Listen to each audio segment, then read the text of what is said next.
yourself more than just a man. If you devote yourself to an ideal, then you become something else entirely. Hello everyone, it is me, Hero's Journey, back with another Delta Force video. I did see a comment on my last Delta Force video regarding an audio issue. That appears to be an issue on the OBS end. Like, I don't know why that staticky-ish noise keeps happening in the back. Sorry, I tried, but I could not find a fix. I'm hoping that my viewers are able to get used to it, because I really want to make this content for my viewers, so obviously I would hope my viewers would watch the content, take advice from it, and then apply that to their own Delta Force gameplay. So last time I showed you a guide that was on the operations, and now I'm going to show you one from the warfare end. Now, the last video was a really long video, and I want to make sure this one is short and to the point, so I'm not actually going to go into a operations mode to show you. I will, however, show you in the training area, what is it called? The training area. Not the training area at the bottom right. So, this video is going to be centered around how to get a so-called zero recoil M4 build. Now, when I say zero recoil, I'm just going to be using that term because that's going to be what people are looking for in terms of builds, right? Most people go on YouTube, type in zero recoil build for it. But the build has recoil because obviously it's not like a laser, right? It's gonna go up, down, left, right. It's not gonna be like pure laser where it doesn't move at all. And for this one, I'm going to do something that a lot of other videos don't go into, and that's showing you proof, like step-by-step proof on what I did in order to get to the point where I had my M4, which is my best build at the moment. Now, probably gonna title this video Part 1, just because we've got Season 2 in a few days, and there's gonna be a few attachments. Those may or may not be equipable to the M4. So, when you're whether you're watching this video and you made the build before Season 1, shouldn't say Season 1, before this upcoming season, which is the first season of 2025, right? So you can make the M4 build, and then I might release a Part 2 video where I show you and maybe a build that's more precise, or maybe they have I know the the thermal scopes are coming out, so I'll try to make a build on how that would work with the thermal scopes. Maybe there might be one or two attachments that are changed because of the positives and negatives that the thermal scopes have. So that video will be titled Part 2. Unless thermal scopes are just not working, then the Part 2 won't be regarding that. So this one's gonna be labeled Part 1. So let's actually get into how I actually got to the point where my M4 had the best recoil possible. So first, I want you to go to graphics, and I want you to go to default field of view. And if your computer can handle it, I want you to put it at 115.1. That's the first thing you're going to change in settings. The second thing, and this is going to be the most important, see the scope magnification adapts automatically? I want you to put that on. When enabled, the magnification rate lower power scopes will adjust adaptively based on field of view. I want you to turn that on if you haven't already. So we're going to go back. And the next thing I'm going to show you is the build not the build itself. So let's go to my M4, modify, and I'm going to show you the stats first.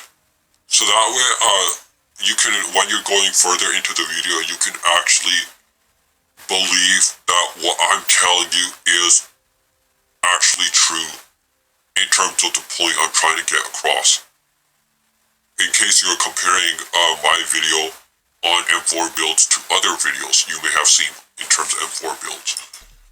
So we're going to go to details. So you see the damage is the same because there's nothing, no damage attachment, at least there's not any for the M4 that I'm aware of.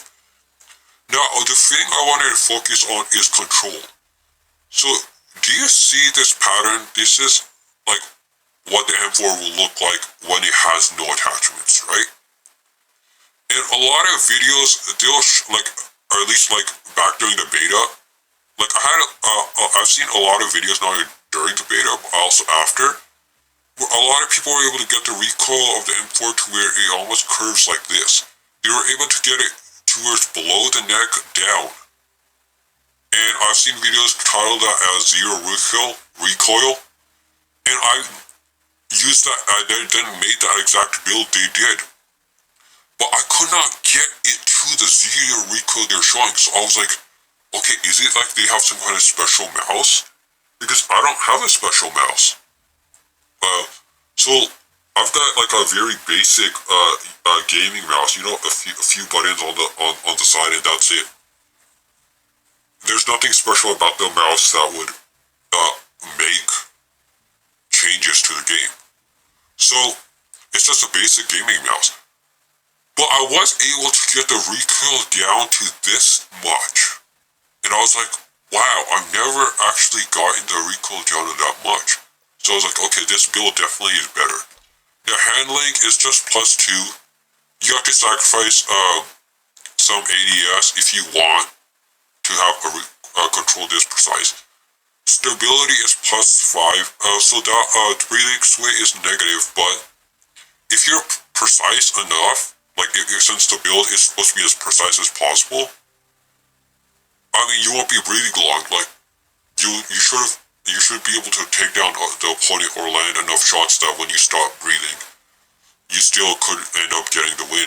And you see there's positives here. Now accuracy, nobody focuses on accuracy because accuracy, as you can see,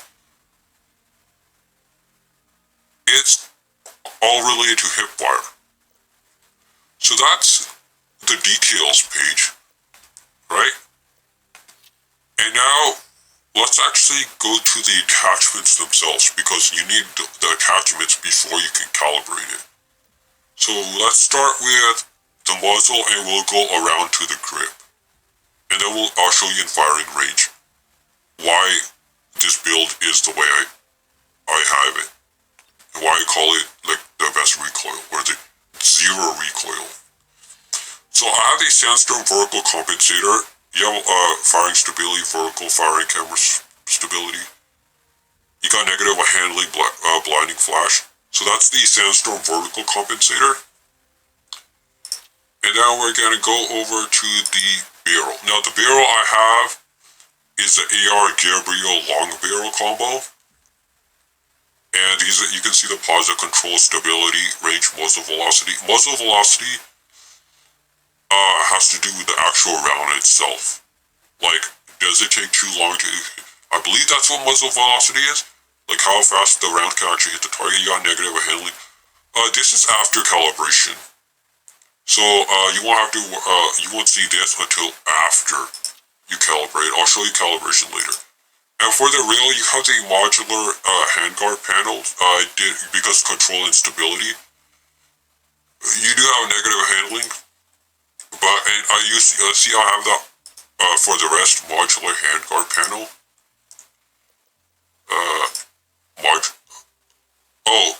Okay. I guess I got confused. So I actually don't have the modular for all of them. Apparently, for the Ranger handguard, I have control. I have control for the Ranger handguard again. Control for Ranger handguard.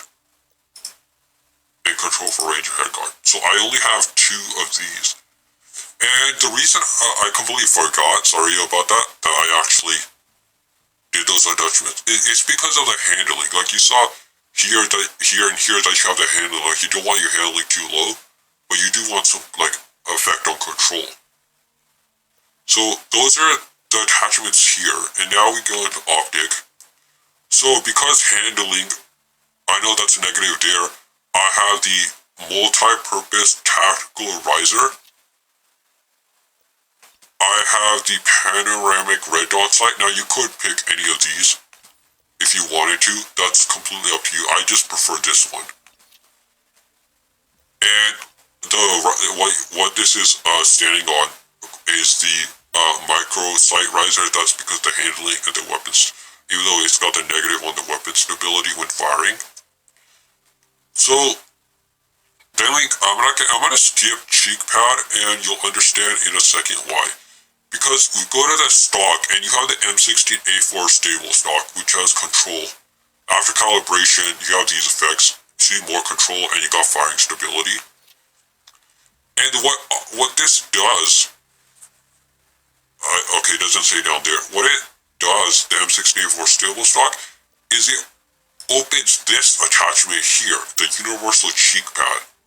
You've got control and you've got stability, and then you've got these, you got more control and stability when you do the calibration. So let's go to the rear grip, and now you've got the phantom rear grip. I believe there's I tried this a while back just to see the difference, and the handling was not good. So because I was trying to see like this AR heavy tower grip make the control even better, it destroys the handling. Like I don't know why that says positive handling stability, because that goes negative, and then this grip mount I think affects handling even more. So I went back to this with control and handling, and then you have these stats after calibration. So after the grip, I went to the 5.56x45 30 round polymer mag. And that's because it helps out with handling. As you saw earlier, my handling was like just down by 2, or it was. Let me go back and check. Sorry about this. Okay, it was up by 2, not down by 2. So yeah, and it's probably because of this. Now this does affect handling and stability, so I don't actually use these. I guess if you want to, I probably shouldn't use this because that destroys handling.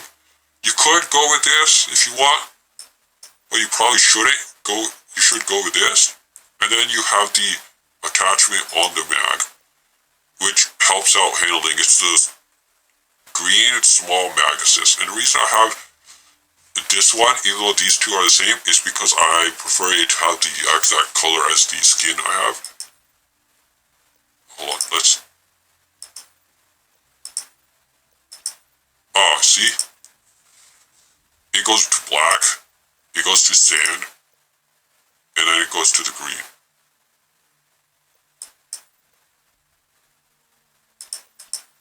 Huh. Okay, I'll probably gotta change this. Yeah, it's fine. I'll leave it. I'm not too worried about that. And we go to the final attachment. I did try a lot of grips to see like which one was the best. And I always ended up falling on this one because the vertical control. Because I wanted to make sure that, as you saw earlier, you saw the default spread of the rounds. And then you saw that mine was really small, because I wanted to get it as small as possible in order to get that so-called zero recoil. And next, I'm gonna, we can go into the, let's go, let's go into calibration next. So this is a calibration, and for that zero recoil, it is important that you have the zoom down to basically gone. You can have people distance as a +2, just so you can better see the enemies. So have it adjusted to this much for that zero recoil. It's because because zero recoil, well, there's recoil, but all these, all the settings I showed you, plus the attachments, and the scope calibration I showed you, it's so you like the muzzle flash, like you don't see it a lot in when you're firing your sight. Like it actually like helps you focus more on the enemy, and all the other attachments help with that recoil. I don't know if I'm making any sense. Let me know in the comment section if I am. So we got the barrel, and I have the calibration at this because I want the firing stability and muzzle. I can sacrifice ADS for that because we're trying to go for a zero recoil. We go to the foregrip, and you see I sacrificed ADS, stability when moving. I ended up sacrificing that for the ADS movement speed and the extra control. Yeah, we go to the rear grip. I ended up sacrificing hip firing speed because it's still a assault rifle. Chances of me hip firing aren't that high. I sacrifice this stability when breathing in order to get stability when moving and extra control. Hold on, one second. Yeah, to get the stability when moving. And you got the cheek pad. You got the extra control firing stability. I sacrifice stability, aiming stability while breathing. Actually, hold on. Yeah. Hold on, what happens if I decrease the thickness? Okay. So is the weight related to aiming stability while breathing? Yeah.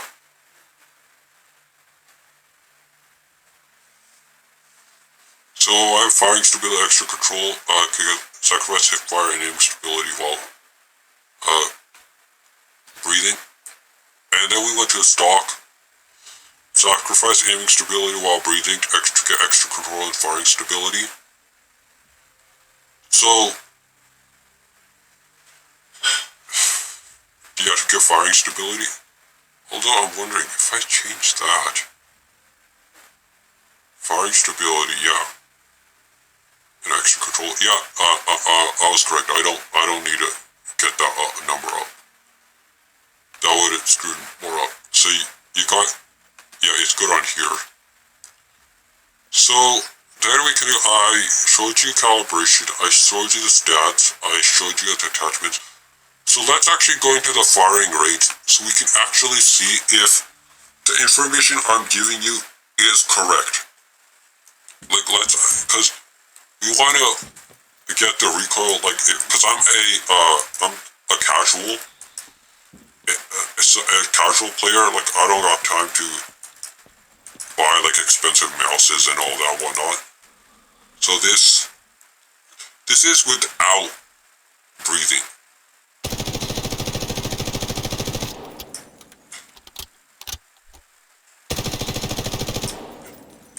And this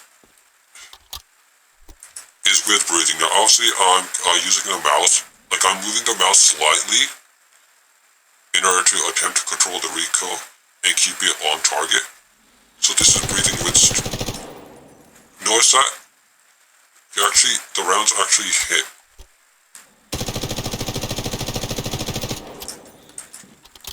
Now, with range, you actually see that it doesn't move as much as you probably have tried in your build or other builds you've seen on YouTube, or maybe someone suggested the build to you. So we're gonna actually go here. And this is without breathing. Notice that? There's not a lot of verticalness. You got some horizontal, but it stays roughly in the same range.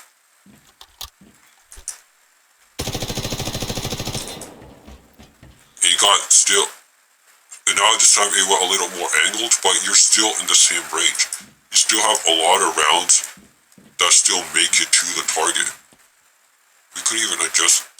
Okay, that's not it. Target settings, let's give them a lot of health. Oh, okay. Less happens like if you're running around the corner and you encounter this enemy.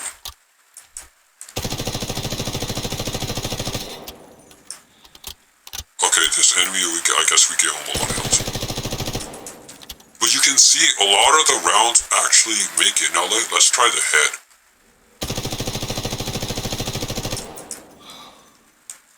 Notice how it does change throughout the head. Watch again.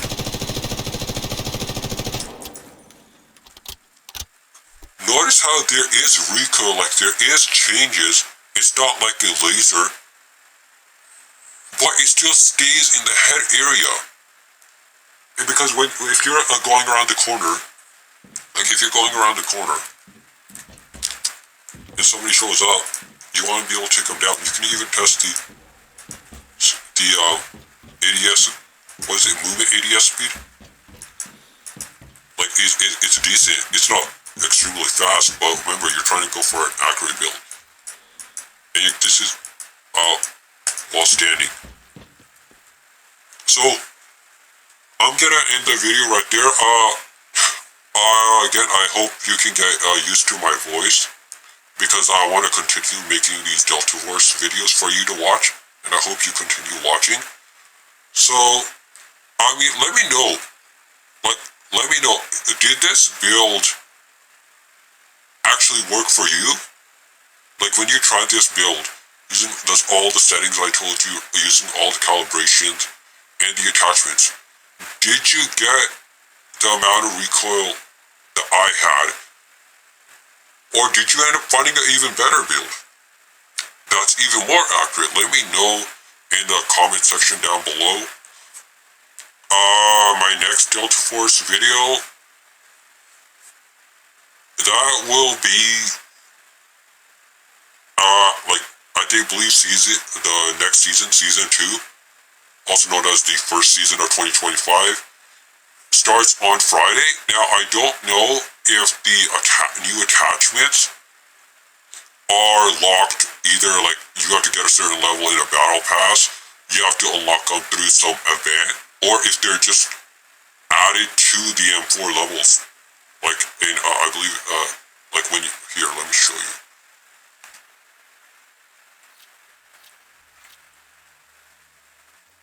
Load out, let's go back to the M4. You see maxed. I don't know if those scopes are going to be added above 76. Like maybe if there's a few attachments, probably get closer to 80 or at 80. I don't know how they're going to incorporate the new attachments. So my videos on whether there's another M4 build that I would like you to try, that really just depends on how much time it takes me to unlock those attachments. If I think those attachments are worth it, I may or may not make a video where we go through the patch notes of the next season, because there might be other news that arises that I decide to cover instead. But there certainly will be videos I make for season 2 of Delta Force. If you're watching this in the morning, have a good morning. If you're watching this in the evening, have a good evening. If you're watching this at night, have a good night. Time changes nearly everything, but the mission and the legend of the Batman lives on.